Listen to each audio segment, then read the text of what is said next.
Anger management. Rabbi Michael Skobac has a YouTube video on anger management, and he gave me permission to give it over, as long as I give him credit, of course, which I would never dream of not doing.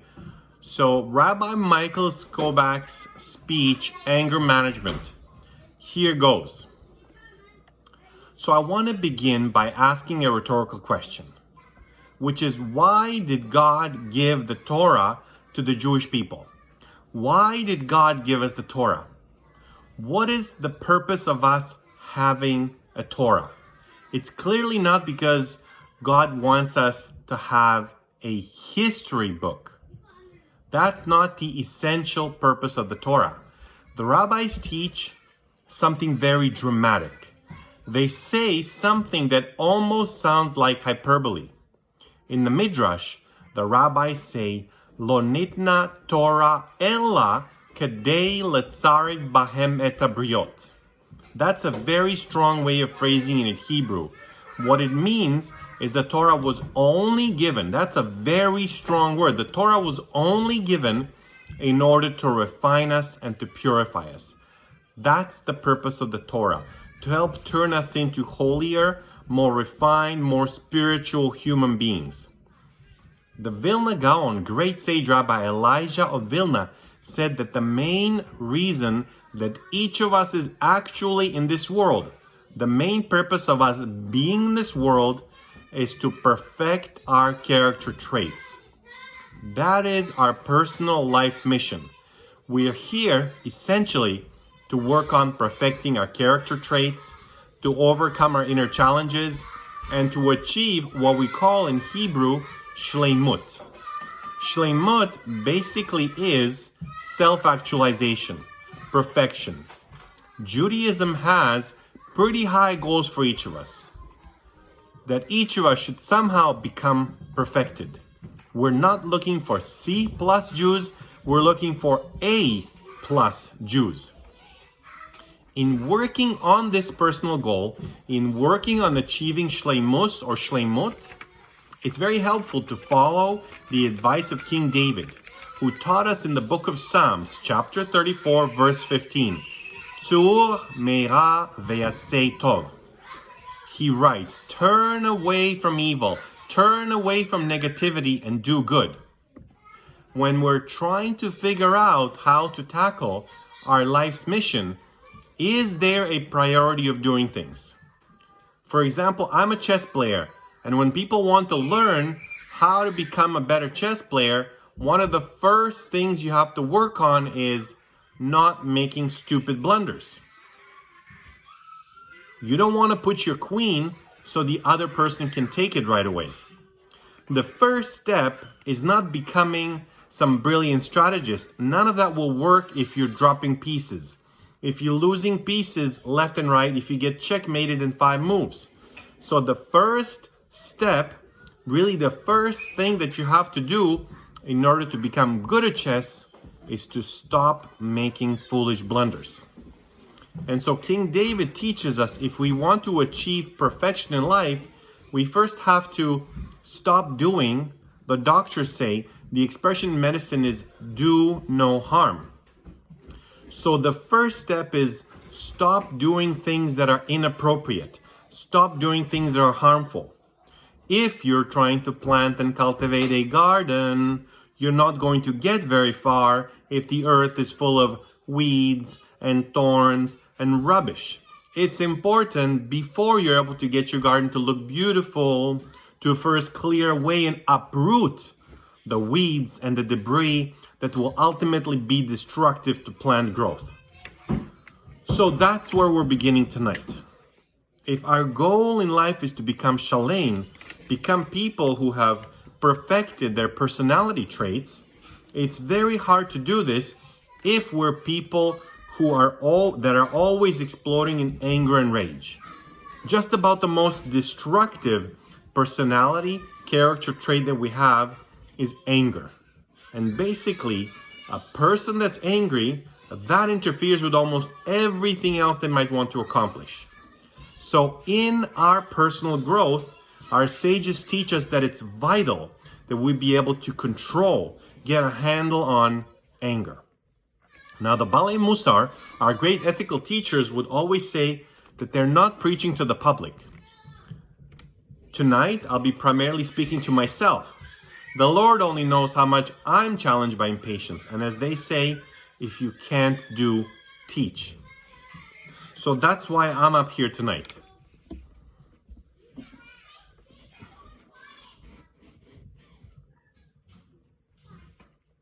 Tonight, we'll be looking at both anger and its very destructive younger cousin, impatience. This terrible duo of impatience and anger, as we all know, have a tremendous tendency to add stress and misery to our lives. No one really gets much out of impatience, anger. They're very self-destructive emotions. Doctors discovered the type A personality when an upholsterer was called in to refurbish the chairs in the waiting room of a cardiologist. And they noticed that the chairs were only worn out in the very front, and the doctors realized that people were sitting on the edges of their seats. They were irritable, impatient, and they were just waiting to jump up as soon as they were called. And so doctors discovered that this type A personality, people who are prone to impatience and anger, are at a higher risk for blood pressure problems, heart disease, and many other physical problems, including, I just discovered, gum disease, people that have painful joints. All of these can be exacerbated by anger and impatience. Ultimately, anger is very self-destructive. We sabotage ourselves. The Bible tells us, the Torah tells us, that in Egypt, when God was going to redeem the Jewish people and he sent 10 plagues to Egypt, the second of these 10 plagues was the plague of frogs. But if you look at the Hebrew just says Svardeya. It was the plague of frog, which sounds so bizarre. We imagine all the time, especially when we're at our Passover Seders, that Egypt was inundated with billions of frogs. That's not what happened. God sent one frog. That was the plague. But what happened? The Midrash tells us that when they saw this frog, they beat it. And as soon as they hit that frog, it miraculously multiplied into other frogs. And they got more upset and they started hitting those frogs. And each time they hit a frog, it multiplied into more and more and more frogs until ultimately Egypt was covered with frogs.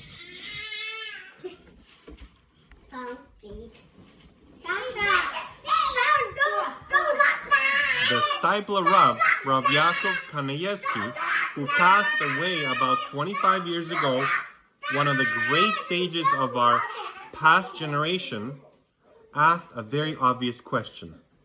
Didn't they realize after one or two times that every time they hit these frogs, they would multiply? So you would think that at some point they would just stop hitting the frogs because it was just causing more and more of the problem. And the Steipler said that that's exactly the issue with anger. He explained that anger takes us over.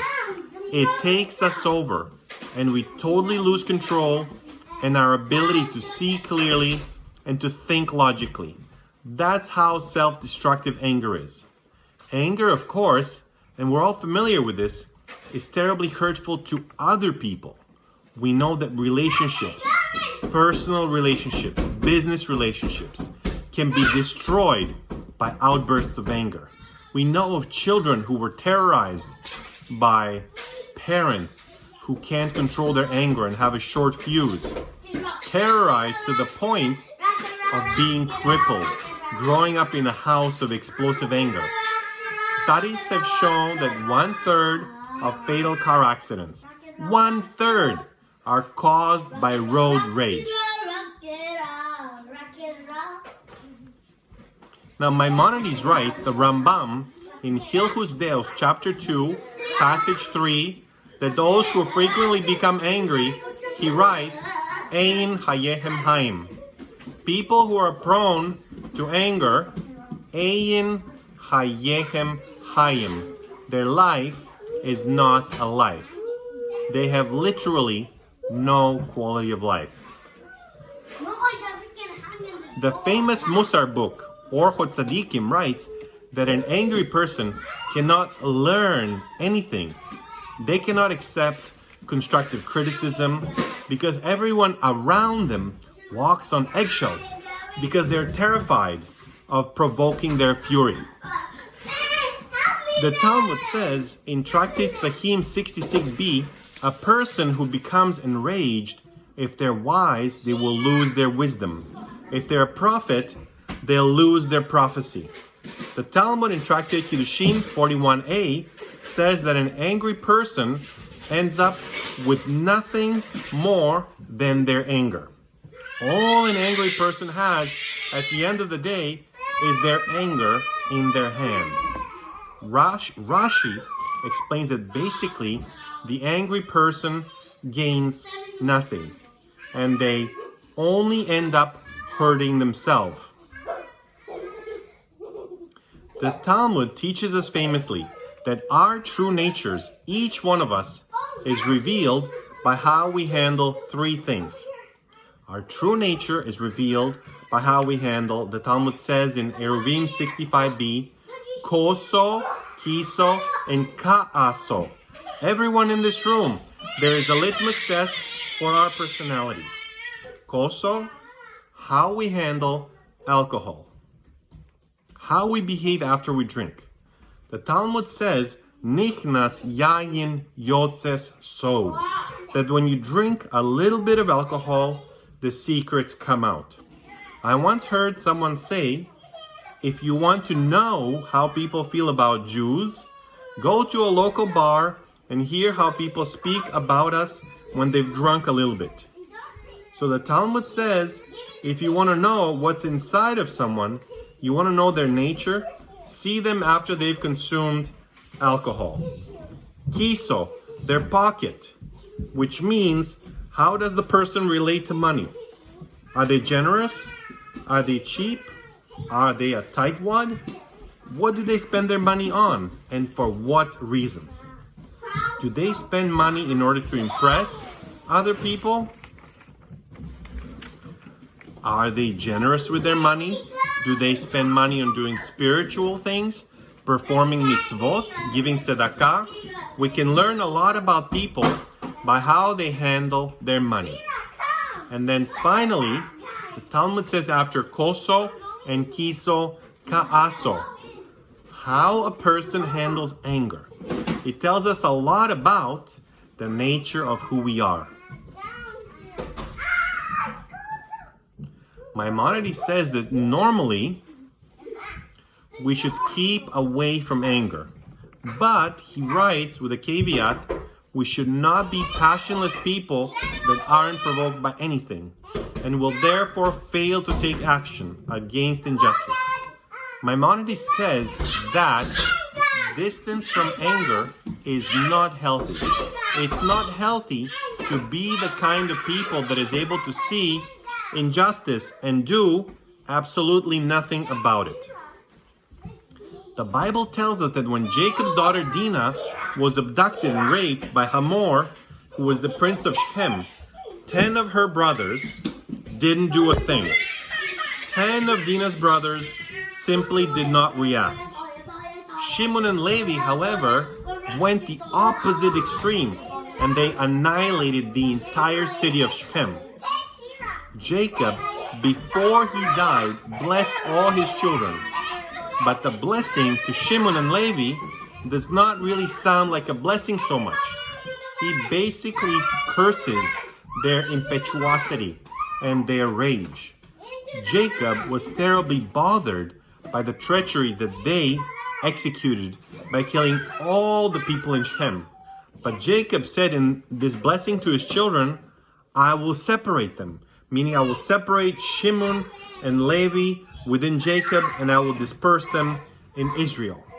And the famous Kassam Sofer, the leader of Hungarian Jewry, wrote that Jacob wanted to take some of their passion and some of their zealousness and anger and spread it out among the other tribes of Israel who didn't do anything in the face of their sister's abuse. There are times when it's important to be able to feel anger, to operate against injustice, and sometimes even to be angry with ourselves. If we're not going to be angry with ourselves sometime, we'll never bother changing ourselves.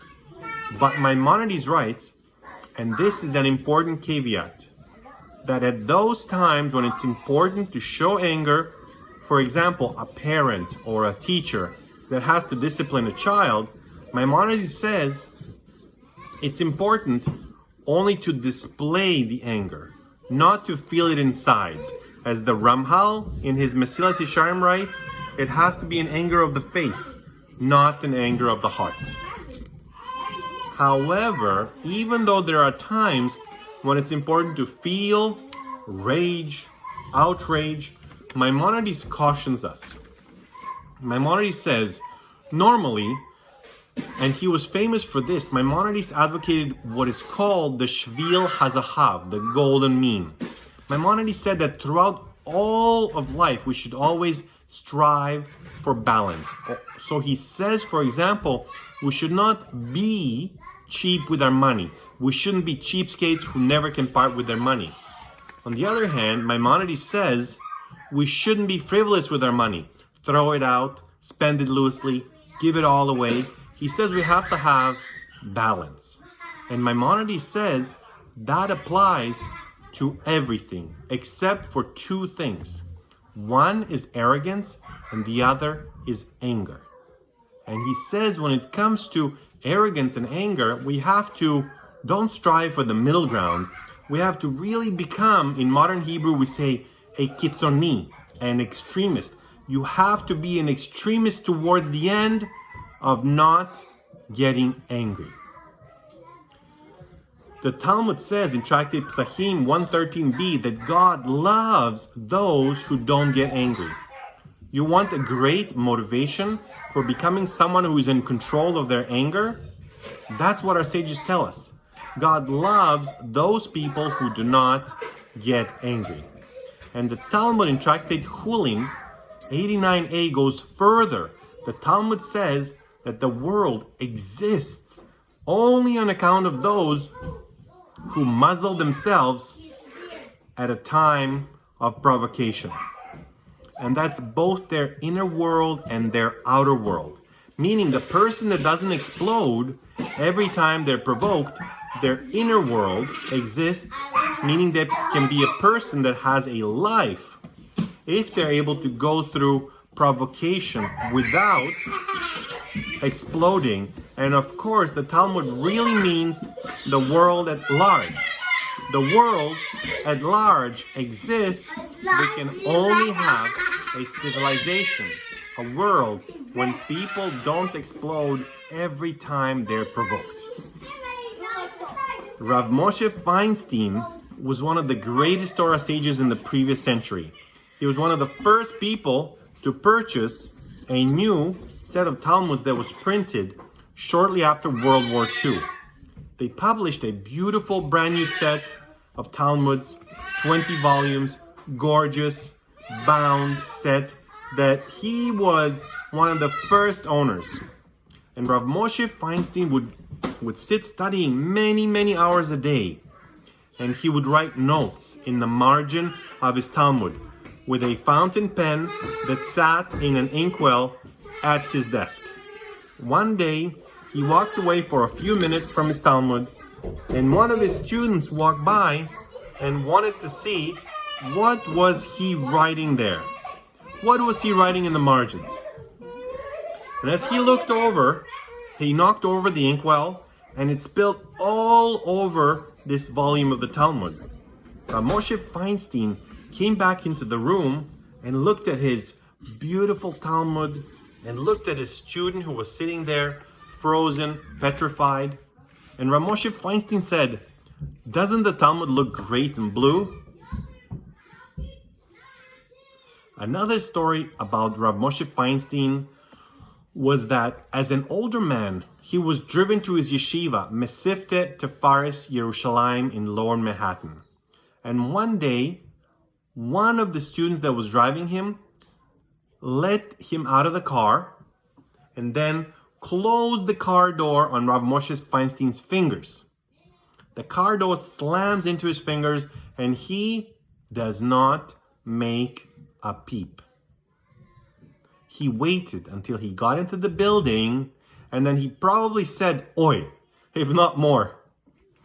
But he didn't want to make the student feel bad. He didn't want to embarrass the student. So he was able to control whatever pain and anger he felt at that moment. And Rav Moshe Feinstein said that by nature, he was someone that had a temper. And he said he had to work for 14 years. 14 years he worked very hard to be able to control his anger. It wasn't easy. It wasn't something that came to him by nature. The Hofetz Chaim, also Hofetz Chaim was a great sage who passed away in the early 1930s. He worked for years on his anger. And what he would do is he would speak to himself. He would say, "Yisrael Meir, don't get angry." He would turn himself into an observer. He would look at his life and he would speak to himself, "Yisrael Meir, it's not good to get angry." Later in his life, he remarried. After his wife passed away, he was an older man already. And came the holiday of Sukkot, and he set up the sukkah in the same place he set it up all the years before. His new Rebbetzin says to him, "You know, Rav Yisrael Meir, do you think maybe it would go better over there?"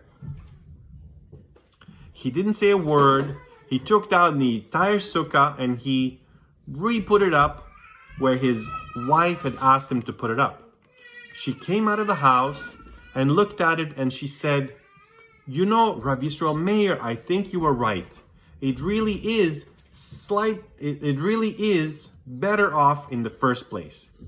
And without saying a word, he took down the sukkah again and reconstructed it in the first place. The Talmud tells us in Tractate Eruvin in 54b that Rav Preda taught a slow student, a student who had a hard time understanding the material. Rav Preda explained the passage of the Talmud to him 400 times in one day. He patiently repeated the same lesson 400 times to a student who was having a difficult time understanding the material. The most famous story in our Talmud about our sages and their ability to rule over their anger is from Tractate Shabbat 30 and 31 about the great sage Hillel. I'm going to share with you the entire story. It's one of the most amazing stories in the Talmud. If we had time, we would actually dissect it in great detail. But let's just get the thrust of the story.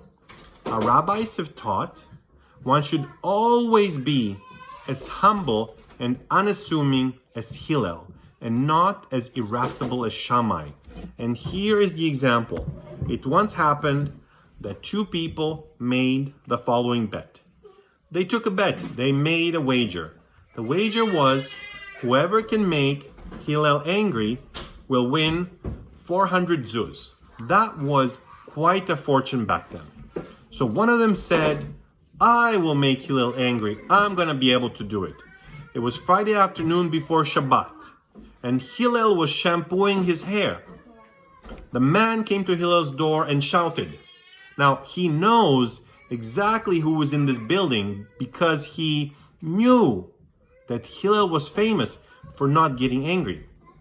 He's going to be the wise guy to get Hillel to get angry. He knows who's there, but he starts screaming at the door.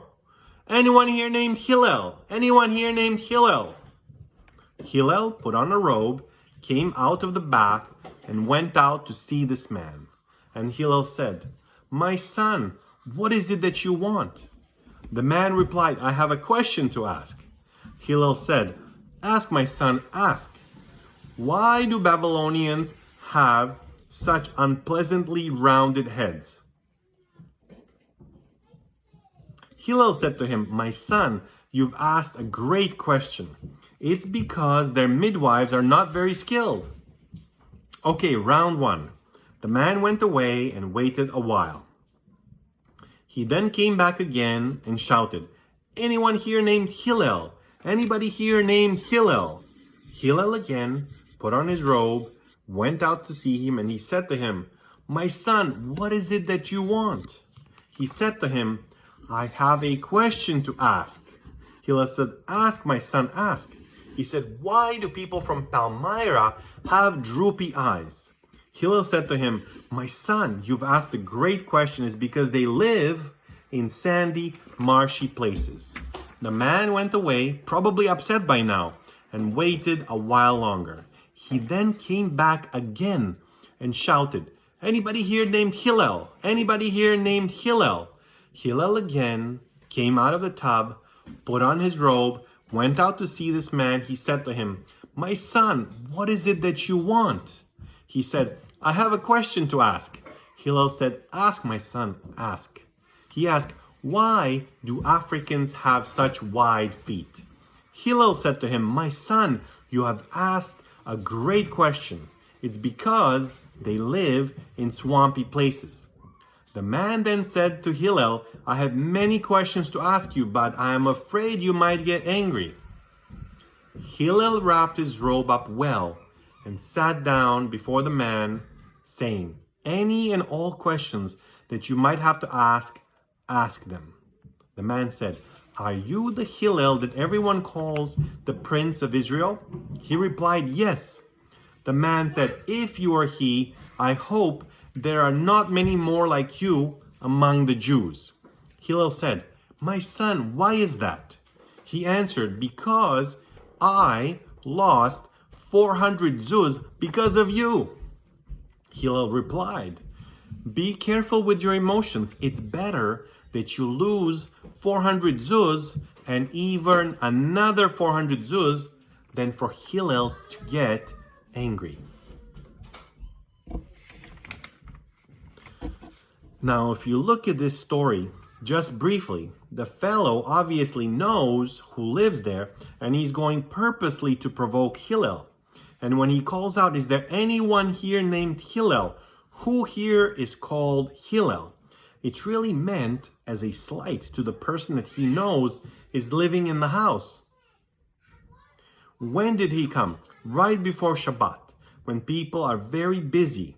They're trying to prepare for Shabbat. Hillel's in the tub. He's trying to take a shower and a bath. He's trying to wash his hair. He is coming at a very inopportune time. We know that Shabbat is a time when it's very easy for people to get on each other's nerves. The Torah actually says, "Lo sava'aru eish bechol moshvatehem biyom Shabbat." Don't kindle a fire in all your dwelling places on the Shabbat. And our rabbis say this is referring to the fire of contention and arguing. Because families are home together. Everyone's in the house. They're spending 25 hours together. Very easy to get on each other's nerves. So this fellow comes right before Shabbat, a very busy, tense time. He waited till Hillel's hair was wet. It's not very comfortable to jump out of the bath and go outside with your hair wet. Having to put on a robe for this man, he interrupted Hillel when Hillel was doing an important mitzvah. Hillel was not working on a stamp collection. Hillel was getting ready for Shabbat. He was preparing for something important, and this fellow seems to be interrupting Hillel for something that's not very important. As a matter of fact, he's asking the most absurd questions in the world. And there is no need to ask the greatest sage of the Jewish generation those questions. He could have gone to a 9th grade biology teacher or some anthropologist. And then he insults Hillel directly by saying, "May there be no more people like you in all of Israel." And despite all of this, Hillel treats him with incredible patience and respect. Hillel calls him my son. Hillel sat down next to him. Hillel spoke calmly to him. Hillel said, you ask very good questions. He praised his questions. Hillel was willing to listen to him. And that we know because of Hillel's amazing patience and humility. He was the great sage of that generation. As a matter of fact, on account of this, on account of his incredible humility and patience, he was able to lead many people to accept Judaism, people to convert to Judaism and embrace the Torah. Now, in order to learn how to take control of anger, it's important to understand where anger comes from. At least one of the major places that anger comes from, the book of Numbers, chapter 20, tells us of a very unfortunate story in the history of the Jewish people going through the desert. They come to a place and there is no water. And the Jewish people are very thirsty. And they begin complaining, we don't have any water, we're thirsty. God says to Moses, take your staff and speak to the rock there. And Moses takes his staff and he hits the rock. And he says to the Jewish people, listen now, you rebels, Shimu na Hamorim. It's not clear what Moses did that was wrong, but we know that as a result of this story, God did not allow him to go into the land of Israel. There are numerous attempts to explain what was Moses' indiscretion. But Maimonides, the Rambam, says that his sin, his error, was expressing anger at the Jewish people when he said, Shimu na Hamorim, listen now, you rebels. Because for someone of Moses' stature, Maimonides says it was not good for him to be angry at the Jewish people. It might lead the people to think that God was angry at them. And for this reason, Moses was not allowed to go into the land. Yet the Torah does not accuse Moses of getting angry. God accuses Moses of having a lack of faith. Lo he'emanתם bi. There seems to be a lack of faith here. And the question is, why is this explosion of anger, according to Maimonides, connected to a lack of faith? And the commentaries explained that what is meant is that Moses was disconnected a bit from the idea that God was ultimately in control. And if God is in control, there is no need for Moses to explode in anger. The rabbis teach us in the Talmud, Kol hakoes ki ilu oved avoda zara. Anyone that explodes in anger, it's as if they worship idols. There is a connection between anger and a lack of faith in God. Because the angry person feels that it was their own personal will that was thwarted. And they put themselves at the center of everything. I'm so central to the world, nothing else matters but what I want. The famous Vilna Gaon, Rav Elijah of Vilna, wrote, the anger response is based on one's assumption that fulfilling his desires is the ultimate good, the prime imperative of the universe. Within every angry person's mind lies the illusion created by his own pride that everything and everyone surrounding him were created to serve his needs. Because anger is the ultimate expression of pride. Anger and a feeling of closeness to God are mutually exclusive. One cannot subordinate himself simultaneously to God and to his own idolized self. When Joseph's brother finally realized in Egypt that their long-lost brother was alive, they thought Joseph was dead. They thought he'd been sold as a slave to Egypt. They didn't know what happened to him. They certainly didn't expect Joseph would be the viceroy, the second of all of Egypt. And at the end of that incredible drama, when they see Joseph is alive and he says, I'm Joseph, Ha'od Avihai, is our father still alive?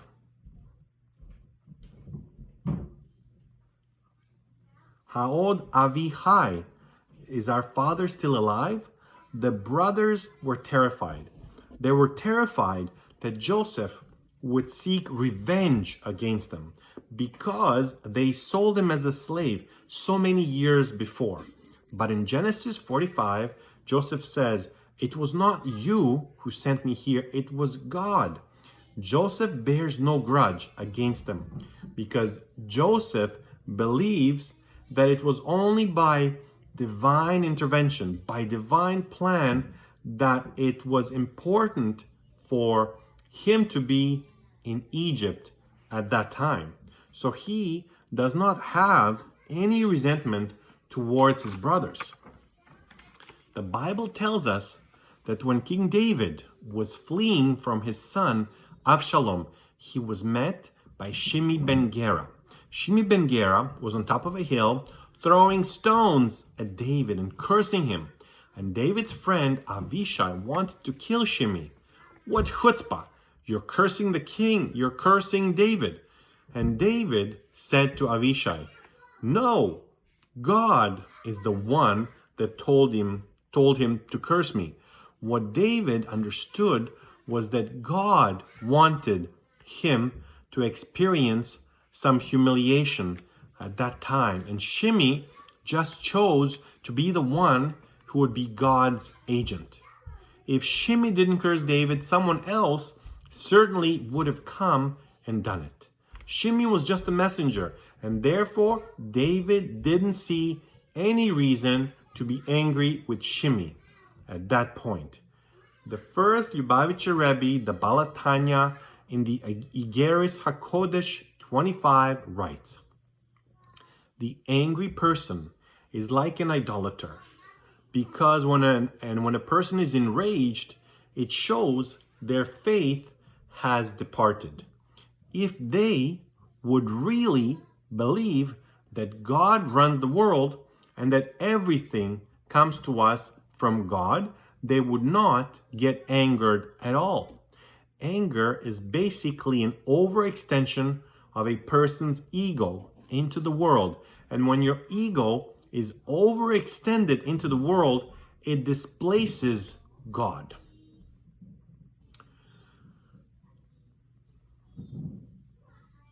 The arrogant person is prone to anger because they can't tolerate anyone who doesn't carry out their will. But we know that arrogance is often something that hides not an overinflated ego or an overinflated self-esteem. Arrogance is often something that hides low self-esteem and a very fragile ego. So the person like this is not able to tolerate anger because they see everything as an affront. They see everything as a slight. Everything is taken personally. Therefore, since one of the main causes of anger is arrogance, one of the most important antidotes to anger is working on both our faith in God and the knowledge that God runs the world, and to have trust, to have bitahon, that God runs the world, that He knows what He's doing, and to work on our own humility. The Talmud has God saying, there isn't enough room in the world for me and an arrogant person.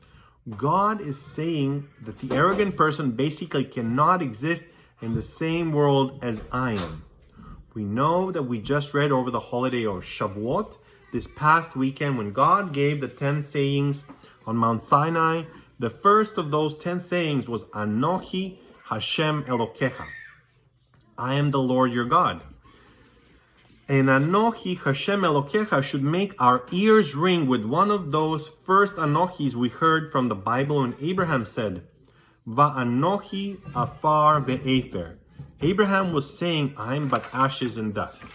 Because on some level, we cannot really connect with the idea that there is a God in the world if we hold ourselves to be a real somebody. To some extent, the more we realize that compared to God, we are really not that much, we're able to allow God into our lives. The truth is, and when you think about this, we all know this deeply, that we're able to control our anger. We often don't think we can, but we are certainly able to control our anger. Think about this scene. Imagine a person gets a beautiful brand new car, and it's someone that's into their car. So the person, probably it's been a few years, and they just bought a brand new, beautiful new car, shiny, and they're so thrilled to have it. They want everyone to see this beautiful car. They're driving home from the showroom. They stop at a red light, and someone behind them pulls up, but doesn't stop in time and bumps into the back of their brand new car. Imagine this person is feeling rage, and he jumps out of his car. He opens up the door. He pulls himself up to his full height. He quickly walks up to that door, over to that door, and he's going to give the person in that car a piece of his mind. And then that person opens the door to his car, and it's a 6'10" monster of a person. And the new car owner sort of shrinks down a little bit and says, I just wanted to tell you, I'm so sorry for stopping so suddenly. I hope I didn't hurt your car at all.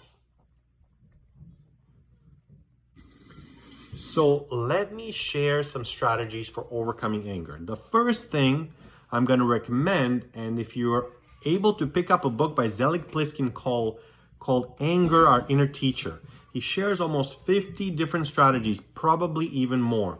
I'm going to share a few. Number one, it's very helpful to study texts of Musar, Jewish spiritual texts that deal with and discuss the terrible evils and problems of anger. Maybe even read some medical reports about how destructive anger could be to our lives. The Rambam's son, Rabbi Avraham ben Harambam, said, it's good to meditate and reflect on how negative the trait of anger is. Nachmanides, the Ramban, offered another piece of advice. He said it's helpful to try to head anger off at the pass. He said that all of us know when we're about to get angry because it creeps up on us slowly.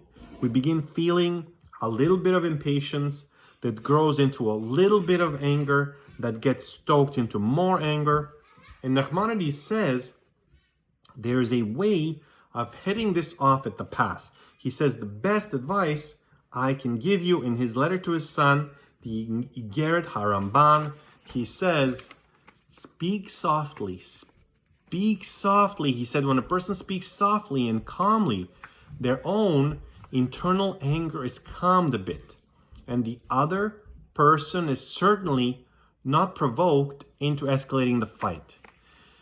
And he says, don't just speak softly and calmly when you get into a fight or you're feeling angry. He said, make this a spiritual practice. He said, get into the habit of always speaking quietly, softly, and calmly at all times to all people. And if you build that muscle, then you'll be able to do it unconsciously. It'll just be your natural repertoire. You will always be a person, Nachmanides says, that speaks calmly, softly, and quietly. We know, by the way, that our inner nature, our inner feelings are very strongly influenced by our external actions. So a person that wants to feel calm should act calmly.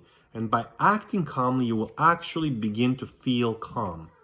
If you ever volunteer for UJA and you go to their phone-a-thon, there's always a sign on the wall that says, smile as you dial. Because when you're dialing that phone and you've got a frown on your face and you don't want to be there and you're resentful of being there, the person at the other end of the line is going to pick up your vibes. But if you're smiling when you're dialing, that actually comes through on the other end. When we feel ourselves getting angry, it's a good idea to ask ourselves, is it really worth it? Is it really gonna be worth it to explode right now in rage and anger?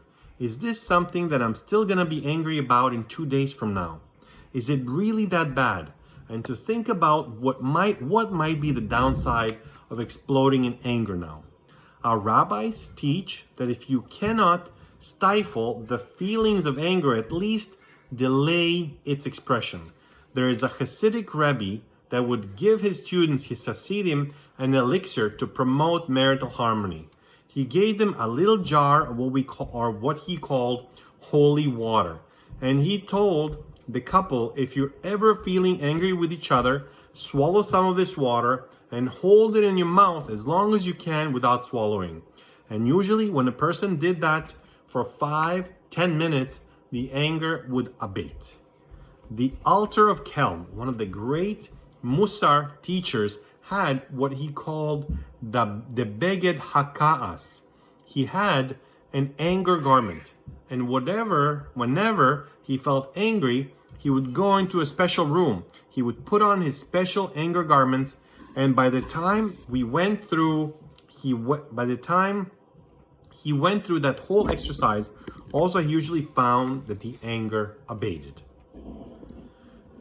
The Sefer Hasidim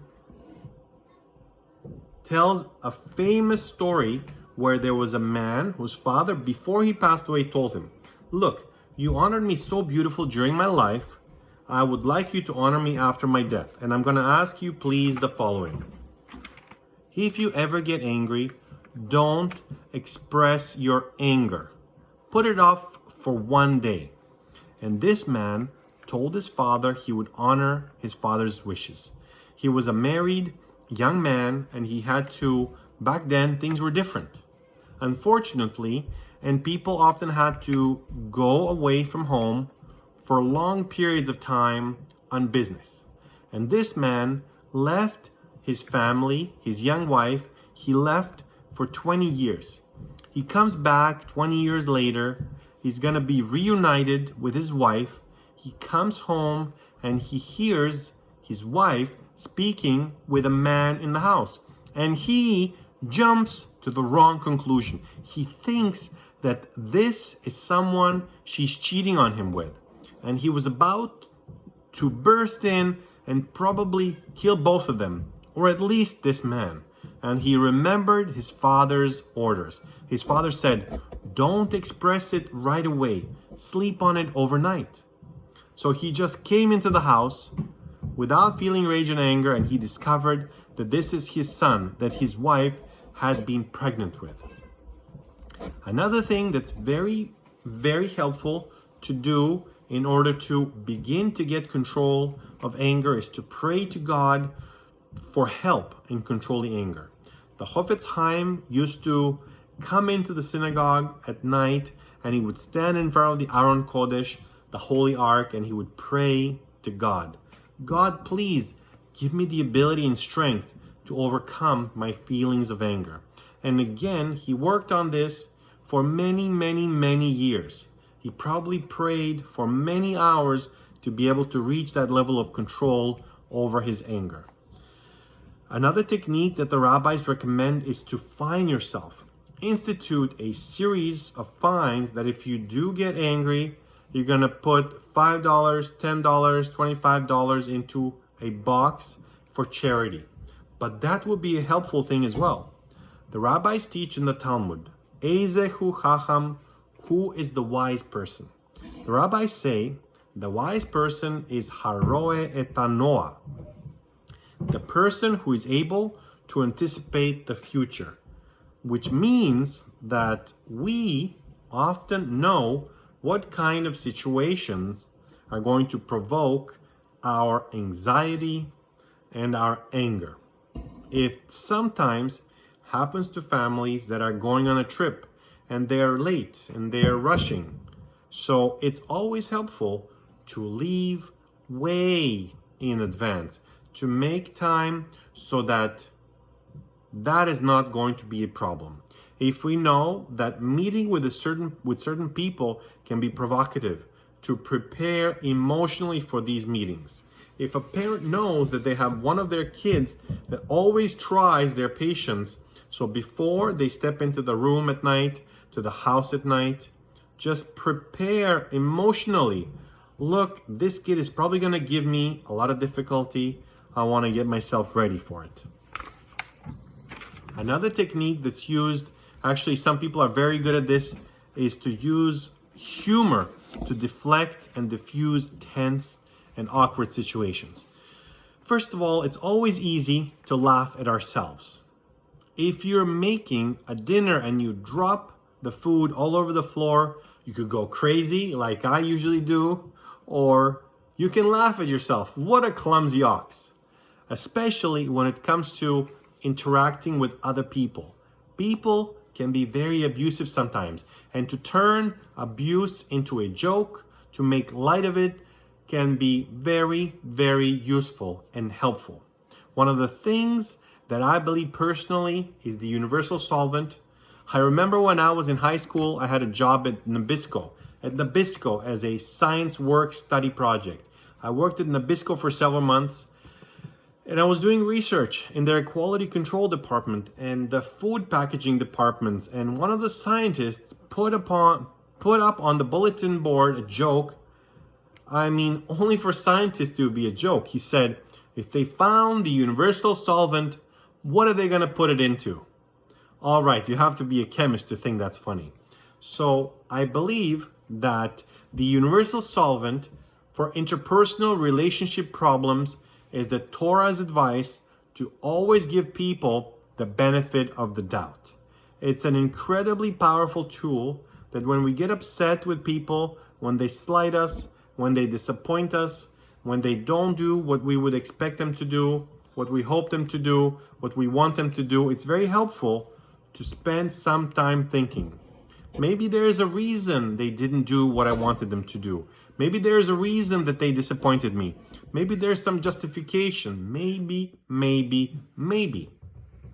I want to recommend a wonderful book called The Other Side of the Story by Yehudit Summit, who had a group in Jerusalem of women that would meet every week, and they would brainstorm over these incredibly difficult situations where people felt very insulted and hurt, and they would meet as a group, and they would try to help each other understand.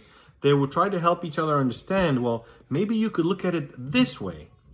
And she published this book, this collection of brainstorming sessions, a wonderful, wonderful book. Another thing the Torah recommends that we do, instead of exploding in anger with people, to talk to them. If someone hurts you, if someone makes you upset or angry, if it's possible to have a calm, rational conversation with them, explain calmly, you know what you did really hurt me and bothered me. It's possible they will be able to explain their behavior in a way you had never thought of, or might even apologize. But that's certainly more constructive than exploding in anger. It says in the book of Proverbs, Mishlei, chapter 10, verse 12, love covers all offenses. Let's face it, the people that we normally have the most run-ins with are the people closest to us. It's not strangers.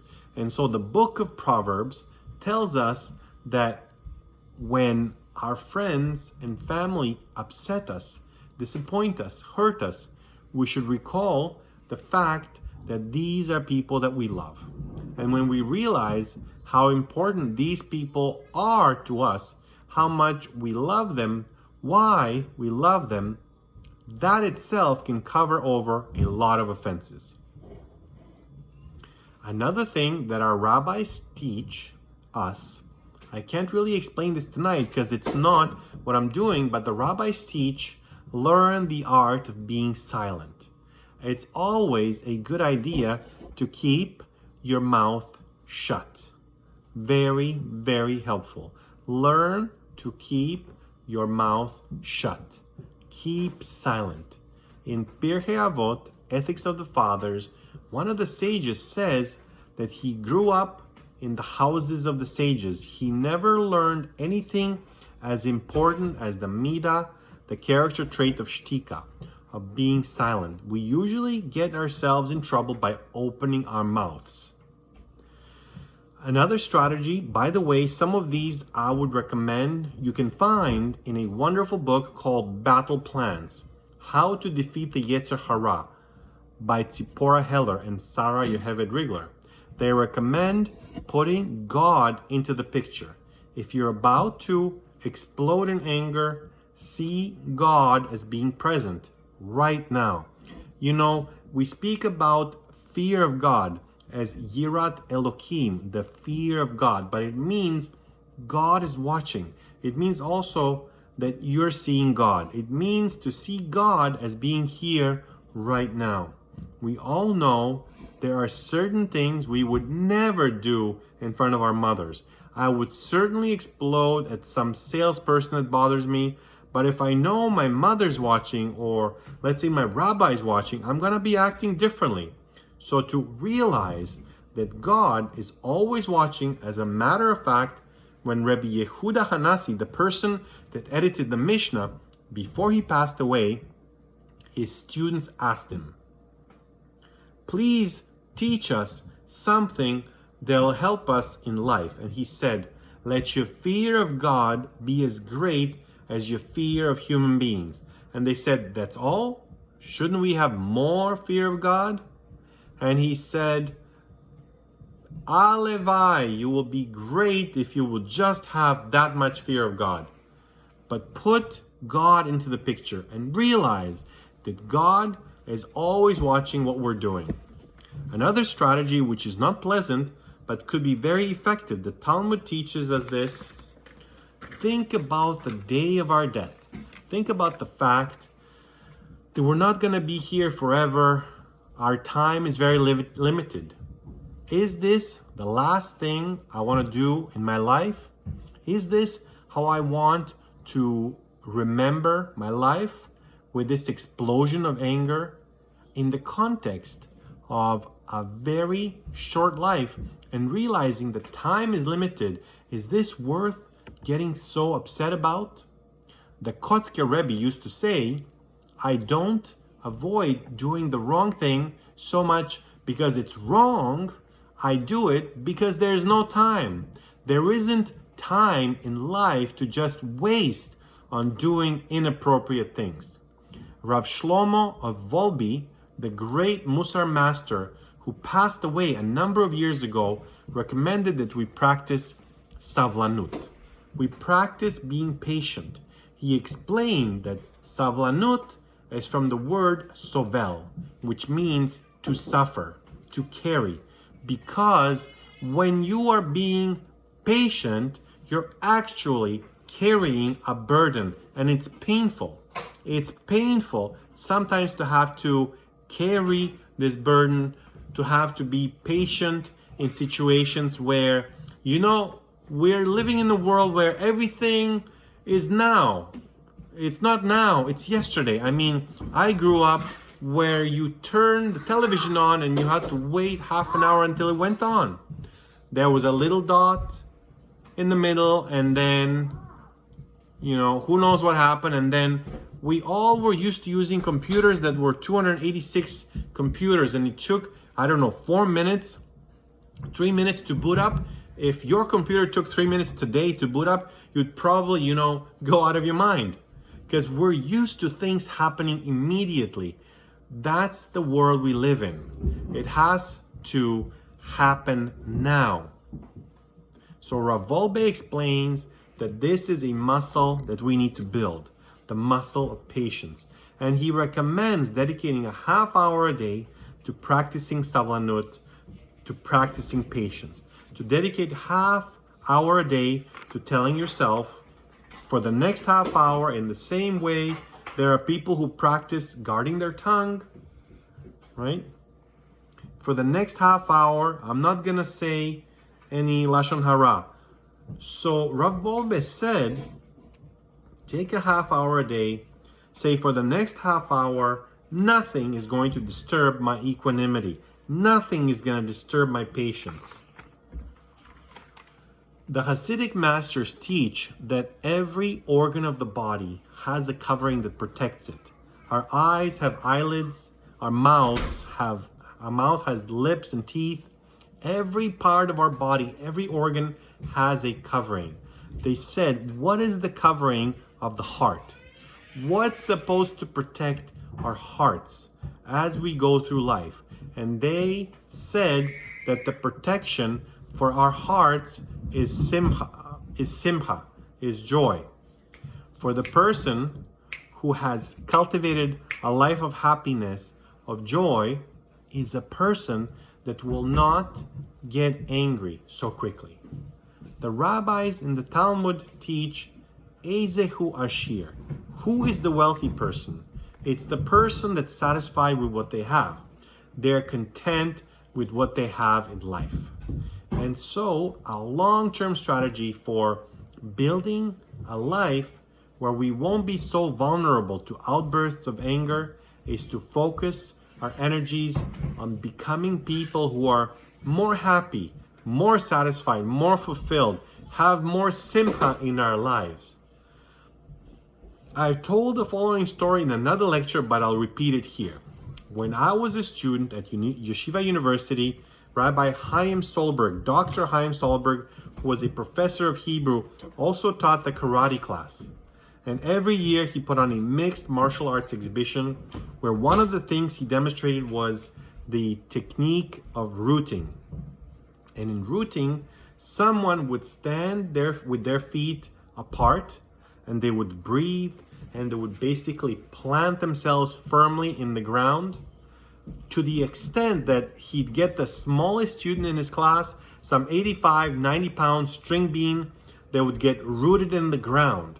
And then he would get the 6 largest students, big, I mean for Yeshiva University, not that big, but they were the biggest students at school, would try to just push this little student, budge them half an inch. And when the person was rooted firmly in the ground, the 6 largest students were not able to budge them. So I tried suggesting tonight a number of different ways in which we can root ourselves in life. To be firmly rooted in life, knowing that there is a God that runs the world in times of stress, to be able to say, this is all for the best. Whatever God does is for the best. To understand that we have to perfect our character traits like humility, patience, joy, and by cultivating all these adjunct qualities of life, we can make ourselves much more resistant to the terrible, destructive forces of anger.